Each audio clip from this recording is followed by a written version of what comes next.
Hello students, everybody good morning. कैसे हैं आप? आइए आज हम नए अध्याय की ओर चलते हैं। अध्याय है स्त्री शिक्षा के विरोधी कुतर्कों का खंडन। स्त्री शिक्षा के विरोधी कुतर्कों का खंडन, पार्ट 1। इसमें इस पाठ के जो लेखक हैं महावीर प्रसाद द्विवेदी, इनका साहित्यिक जीवन परिचय देखिए। साहित्यकार महावीर प्रसाद द्विवेदी का साहित्यिक जीवन परिचय। तो देखिए, सबसे पहले हम लिखेंगे इनका जन्म।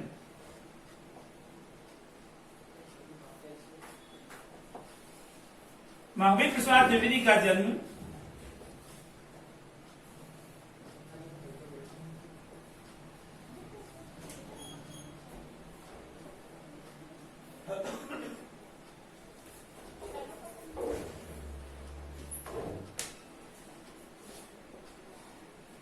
महावीर प्रसाद द्विवेदी का जन्म उत्तर प्रदेश के रायबरेली जिले के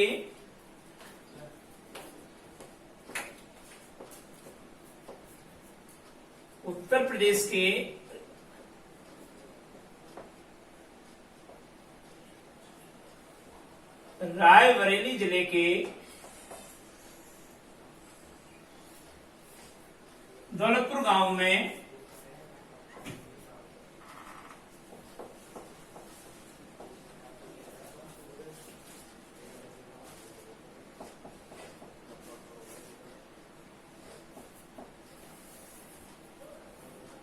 सन 1864 ईस्वी में हुआ था।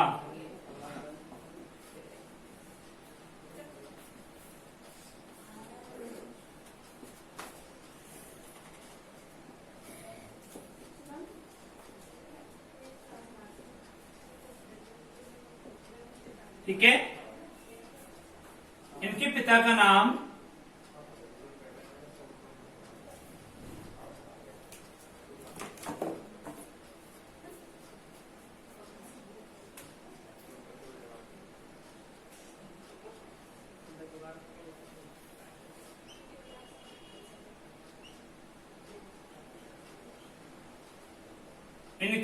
नाम पंडित राम सहाय दुबे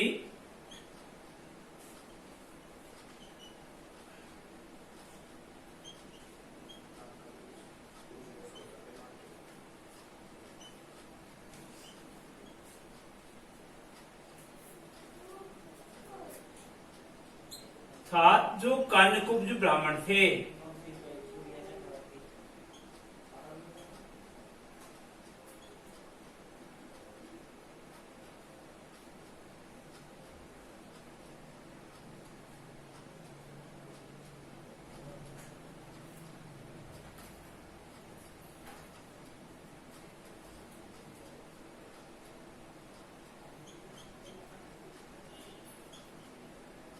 पारिवारिक आर्थिक स्थिति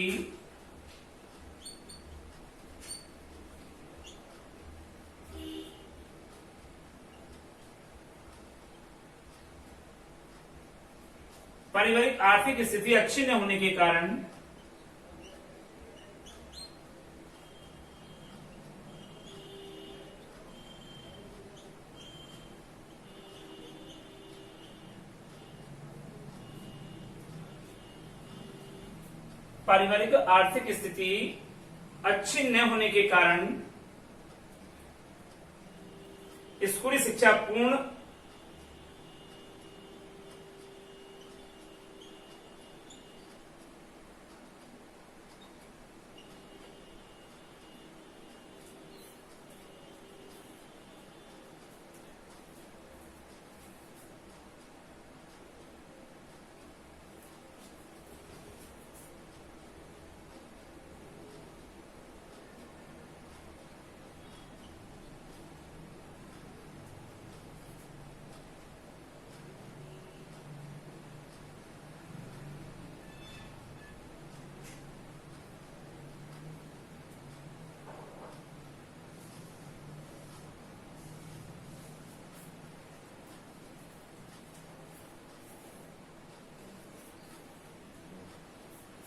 पारिवारिक आर्थिक स्थिति अच्छी न होने के कारण स्कूली शिक्षा पूर्ण कर इन्होंने रेलवे में नौकरी कर ली। ठीक है, अब आता है स्वाभिमानी स्वभाव की ध्वनि।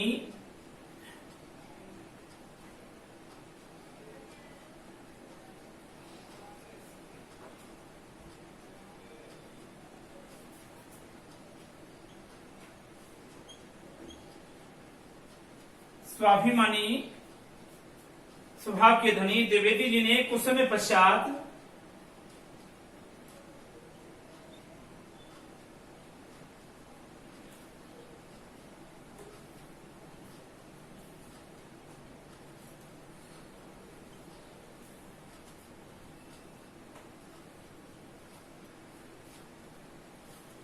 रेलवे की नौकरी से भी इस्तीफा दे दिया।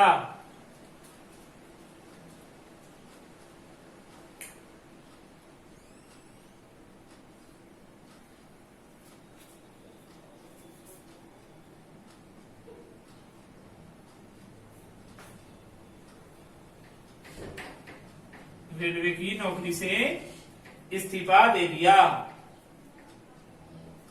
रेलवे विभाग से त्यागपत्र देकर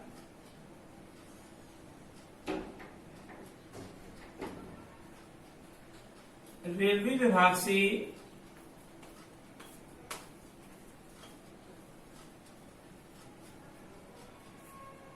त्यागपत्र देकर द्विवेदी जी ने साहित्य क्षेत्र में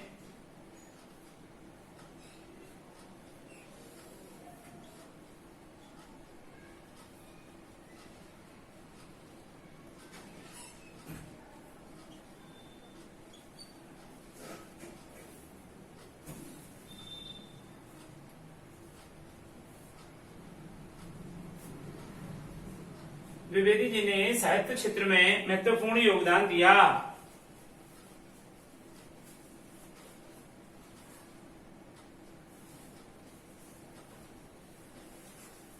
और महत्वपूर्ण योगदान दिया।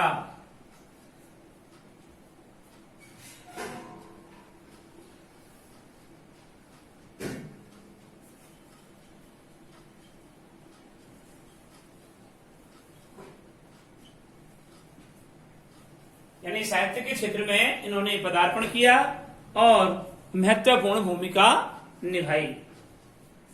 ठीक है,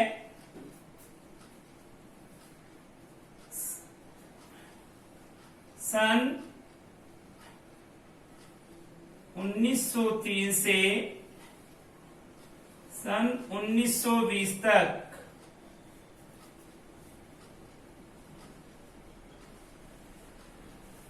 इन्होंने सरस्वती नामक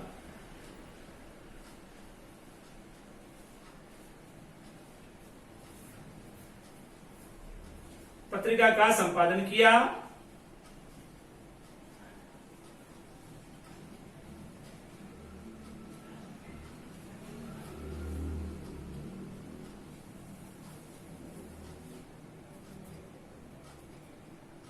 पत्रिका का संपादन किया और हिंदी गद्य की भाषा का परिष्कार किया।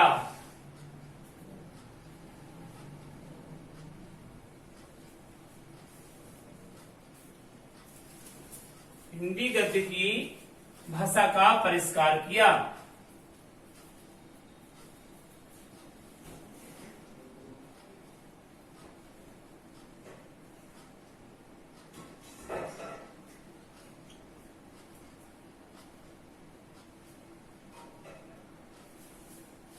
आगे देखिए,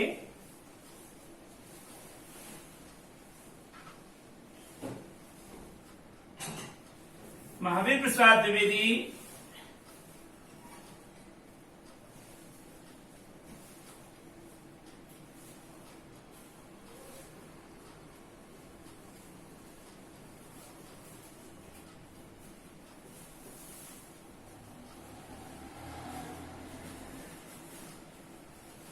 साहित्यकार महावीर प्रसाद द्विवेदी प्रखर व्यक्तित्व एवं बहुमुखी प्रतिभा के धनी थे।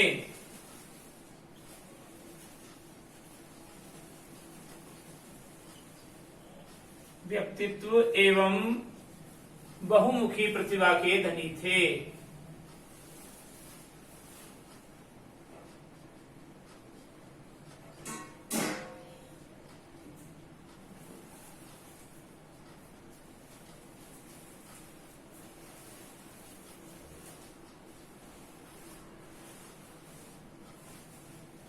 इनके प्रयासों से ही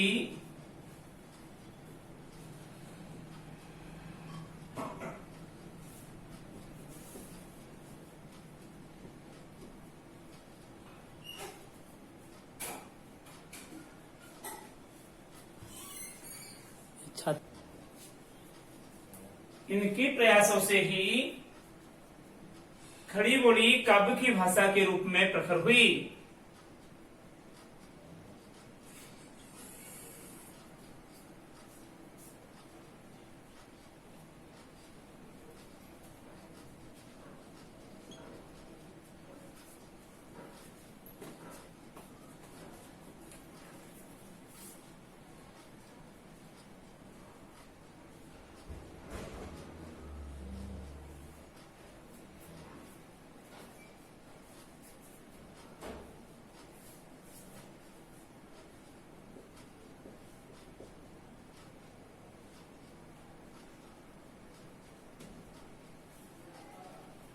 इनकी रचनाएं देखिए। महावीर प्रसाद द्विवेदी जी की कौन कौन सी साहित्यिक रचनाएं हैं या कौन सी कृतियां हैं वो देखिए।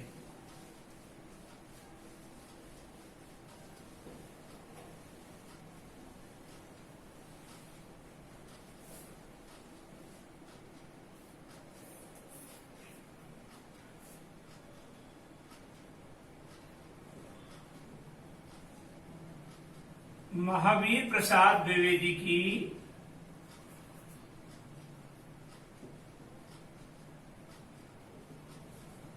प्रमुख रचनाएं निम्न प्रकार हैं।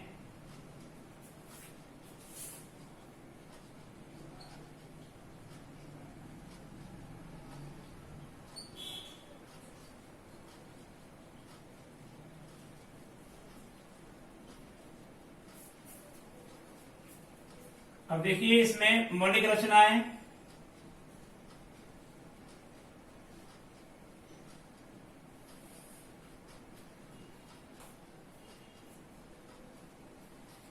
मौलिक रचनाओं में देखिए काव्य मंजूषा,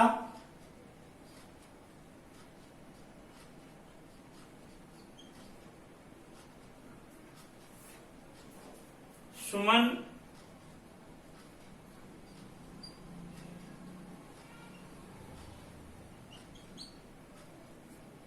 अबला विलाप,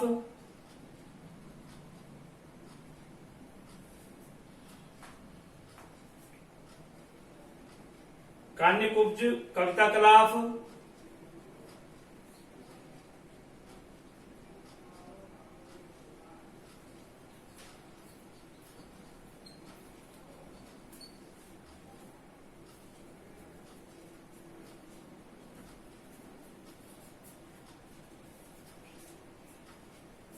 आदि काव्य रचनाएं हैं।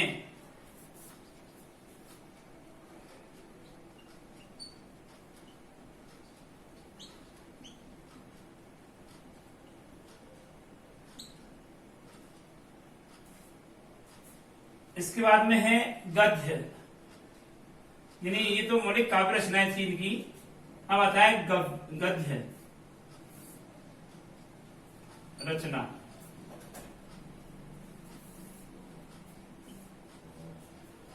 अद्भुत आलाप,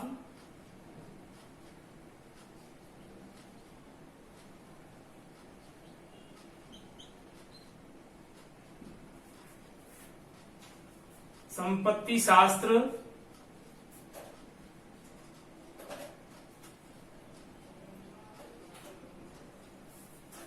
महिला मोह,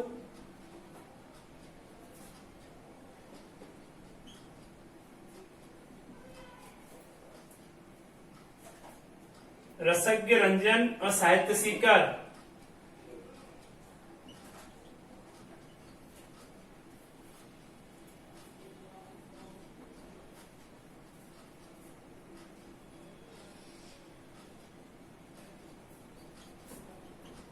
ये इनकी गद्य रचनाएं हैं।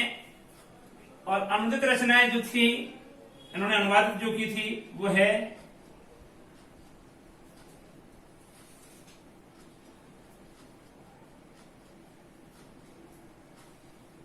इनकी अनुदित रचनाओं में आइए विनय विनोद,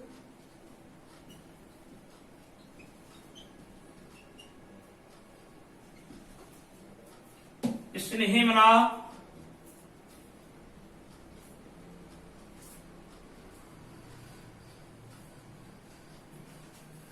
ऋतु तरंगिणी,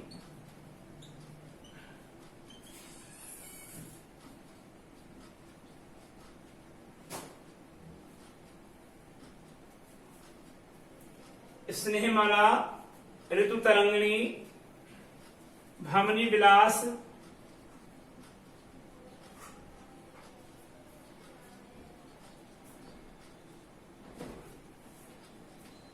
रघुवंश वैणी संगार,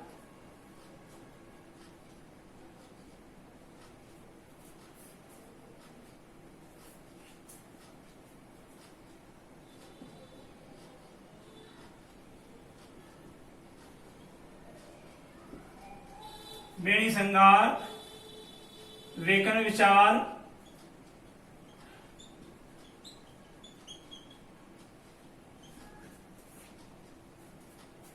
और रत्नावली स्वाधीनता।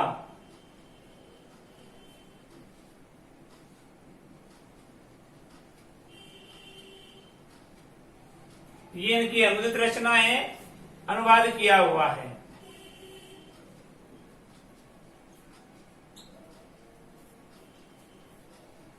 अब आता है मृत्यु।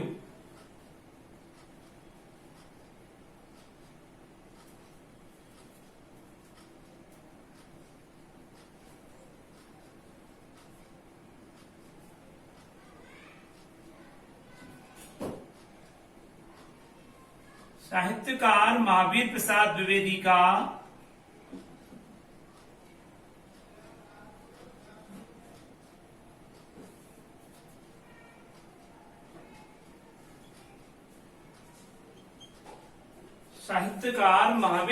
द्विवेदी का देहावसान या मृत्यु 1938 ईस्वी में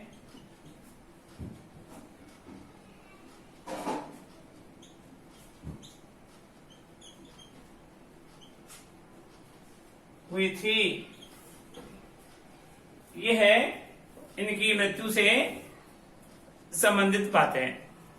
अब स्त्री शिक्षा के विरोधी कुतर्कों का जो खंडन इन्होंने किया है, बड़ा ही अच्छा और बहुत ही अच्छा निबंध है और बहुत ही शानदार लेख है, और यह महिला मोद नामक निबंध से लिया गया है। महिला मोद शीर्षक जो निबंध संग्रह है उससे लिया गया है। यह निबंध प्रथम बार सितंबर 1914 को सरस्वती पत्रिका में पढ़े लिखे लोगों का पांडित्य शीर्षक से प्रकाशित हुआ था 1914 में। 21वीं शताब्दी में स्त्री शिक्षा, विज्ञान, सरकारी सेवा, निजी क्षेत्र, व्यापार एवं वाणिज्य सहित सभी क्षेत्रों में पुरुष के कंधे से कंधा मिलाकर के चलने वाली उस समाज का निर्माण करने में एवं विकास में अपना योगदान स्त्री दे रही है। लेकिन इस स्थिति में पहुंचने के लिए स्त्री शिक्षा के पक्षधर समाज सेवक सुधाकरों को पुरुष प्रधान एवं राष्ट्रवादी समाज से कहां संघर्ष करना पड़ा, कड़ा ही संघर्ष करना पड़ा इनको, ऐसी स्त्रियों को। तो महावीर प्रसाद द्विवेदी जी भी यही कहते हैं कि प्रस्तुत निबंध में स्त्री शिक्षा को समाज एवं परिवार के विघटन एवं पतन के लिए जिम्मेदार ठहराने वाली दकियानुशी और ओछी सोच को अकाट्य तर्कों द्वारा सिरे से खारिज करता है यह निबंध। यानी कि 21वीं सदी के विद्वान लोग आज ये कहते हैं कि पढ़े लिख करके स्त्री शिक्षा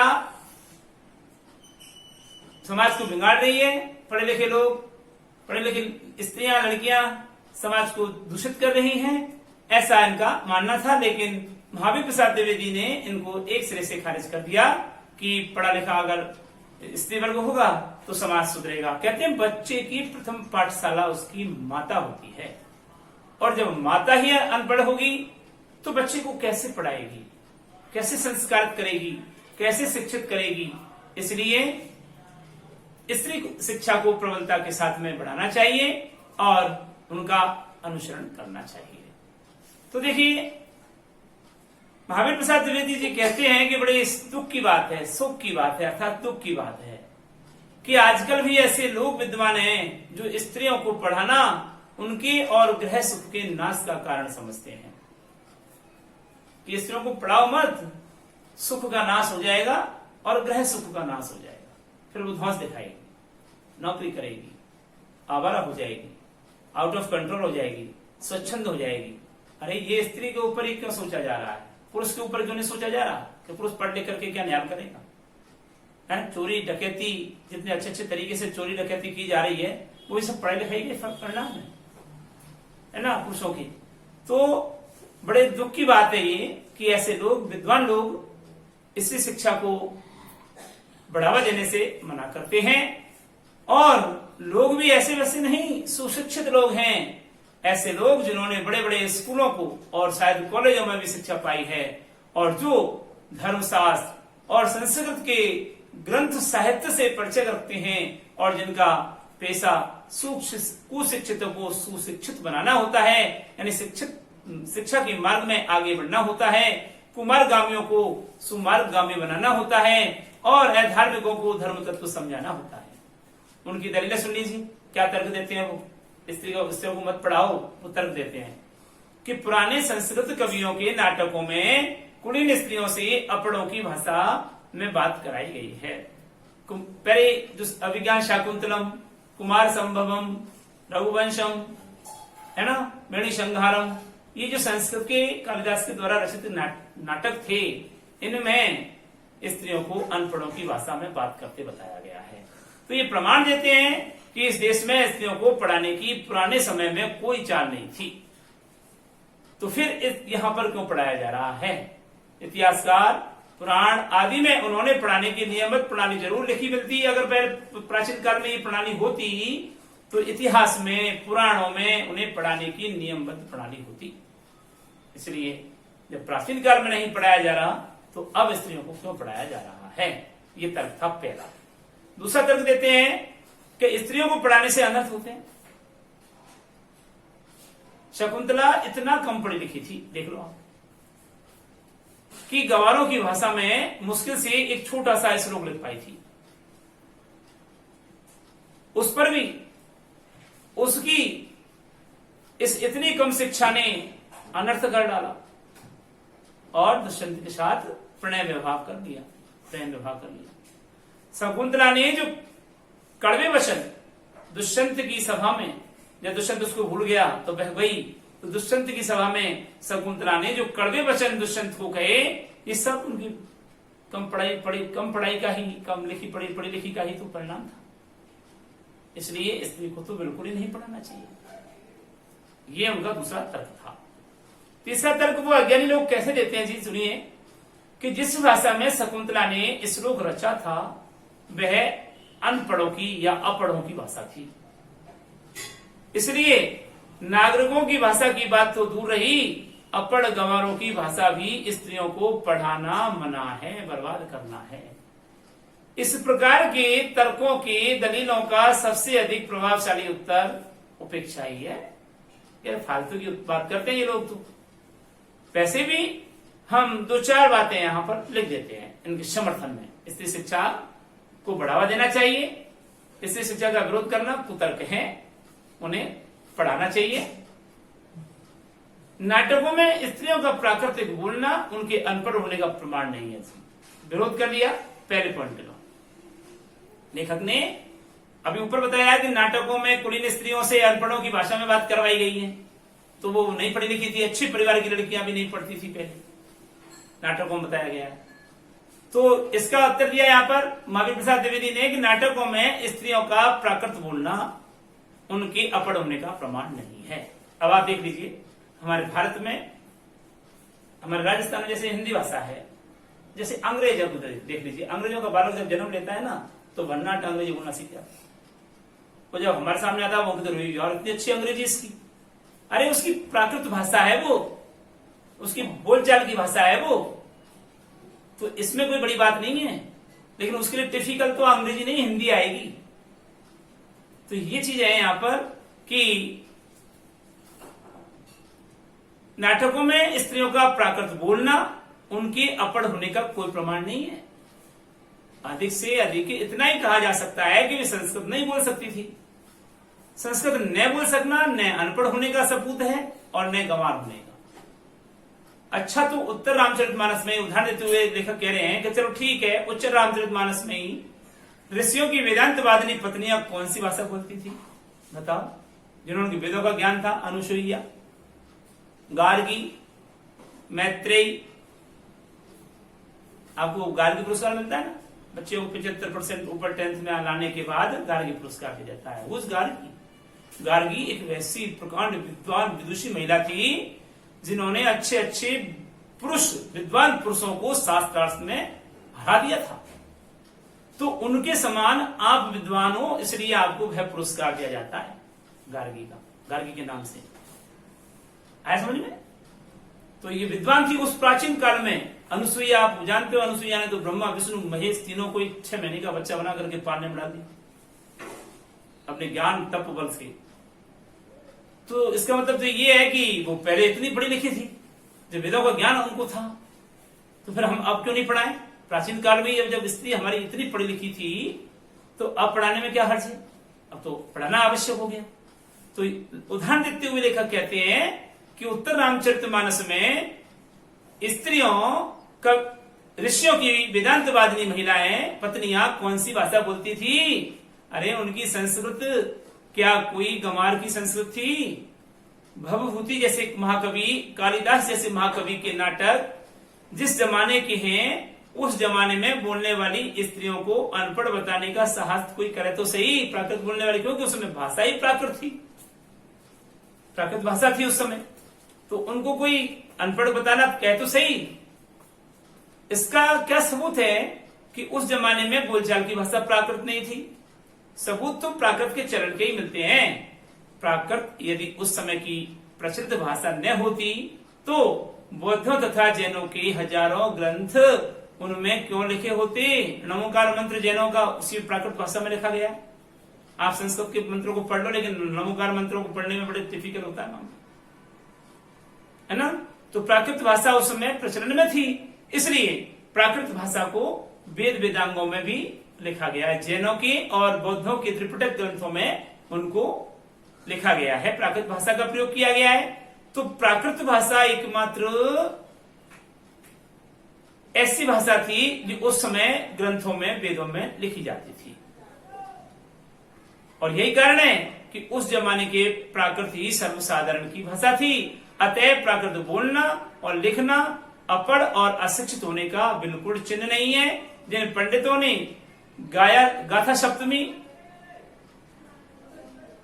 जिन पंडितों ने गाथा सप्तमी, सेतुबंधु महाकाव्य, कुमारपाल चरित्र आदि ग्रंथ प्राकृत में बनाए हैं, वे यदि अनपढ़ और गंवार हैं तो हिंदी के प्रसिद्ध से प्रसिद्ध अखबार का संपादक इस जमाने में अनपढ़ और गंवार कहा जा सकता है, क्योंकि इस समय प्राकृत भाषा हिंदी है, हमारी बोलचाल की भाषा हिंदी है। और अगर हिंदी में इतना ज्ञान नहीं होता तो फिर वो बेकार है, अनपढ़ है। और वे यदि अनपढ़ और गंवार थे, क्योंकि वह उन्हें उस जमाने की प्रचलित भाषा में अखबार लिखता है। हिंदी, बांग्ला आदि भाषाएं आजकल की प्राकृत भाषाएं, सौरसेनी, मागधी, महाराष्ट्री, पाली आदि भाषाएं उस जमाने की प्राकृत भाषा थी। प्राकृत पढ़कर भी उस जमाने में लोग इसी तरह सब शिक्षित और पंडित हो सकते थे, जिस तरह कि हिंदी, बांग्ला, मराठी आदि भाषाएं पढ़कर इस जमाने में हम लोग हो सकते हैं। फिर प्राकृत बोलना अनपढ़ होने का सबूत है, यह बात कैसे मानी जा सकती है? तो बिल्कुल बात गलत है कि प्राकृत पढ़ना अनपढ़ होने का सबूत है। जिस समय आचार्यों ने नाट्यशास्त्र संबंधी नियम बनाए उस समय सर्वसाधारण की भाषा संस्कृत नहीं थी, चुने हुए लोग ही संस्कृत बोलते या पढ़ते थे। उस समय प्राकृत भाषा थी, इसी से उन्होंने उनकी भाषा संस्कृत और दूसरे लोगों और स्त्रियों की भाषा प्राकृत रखने का नियम कर दिया था। ठीक है। अब पुराने जमाने में कोई स्त्रियों के लिए विश्वविद्यालय नहीं था, नियमबद्ध प्रणाली का उल्लेख आदि पुराणों में नहीं मिले, तो इसका मतलब ये नहीं है कि पहले कोई पढ़ता नहीं था, स्त्रियां पढ़ती नहीं थी। ठीक है। तो इस प्रकार से द्विवेदी जी ने उन विरोधियों की कुतर्कों का पूरी तरह से खंडन कर दिया। अब आइए आज के गृह कार्य के लिए।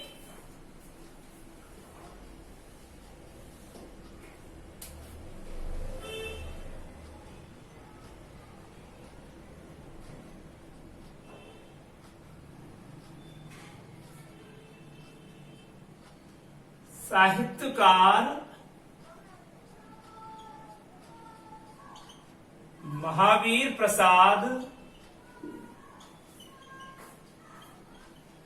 द्विवेदी का संक्षिप्त जीवन परिचय दीजिए।